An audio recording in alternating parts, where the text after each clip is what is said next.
श्री शिवाजी विद्या मंदिर चाकण येथील 1974 या वर्षातील जुनी 11वीच्या माजी विद्यार्थी व विद्यार्थिनींचा वर्ग 51 वर्षानंतर पुन्हा भरला। माजी विद्यार्थी विजय शहा, बाळासाहेब नाणेकर, निवृत्त पोलीस अधिकारी डीजी टोपे, माणिक वाळके, अशोक जोशी, संजय बदामीकर, बबनराव मुंगसे आदी अनेक माजी विद्यार्थी यावेळी उपस्थित होते। पाणीपतला म्हणजे मराठ्यांचं छावण्या पडल्या घेता येत नाही ती आपण घेतली पाहिजे ना। आता माहेरी यायचं म्हटलं की मी 4-5 दिवसापासून सगळ्यांना तयारी करून ह्याला काय पाहिजे, त्याला काय पाहिजे, तिला काय पाहिजे सगळं आणून ठेवते।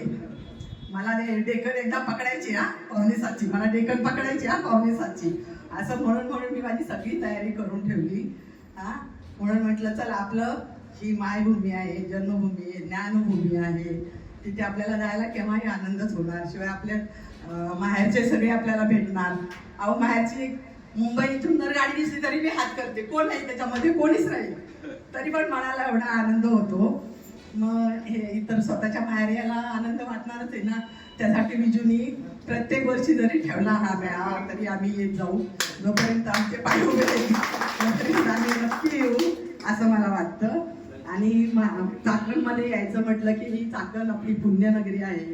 चाकणमध्ये चक्रेश्वर मंदिर आहे, चाकणच्या अवतीभोवती आळंदी आहे, देऊ आहे, भंडारा डोंगर आहे, तिथे इतके अनेक भाविक येतात आणि दर्शनाचा लाभ घेतात।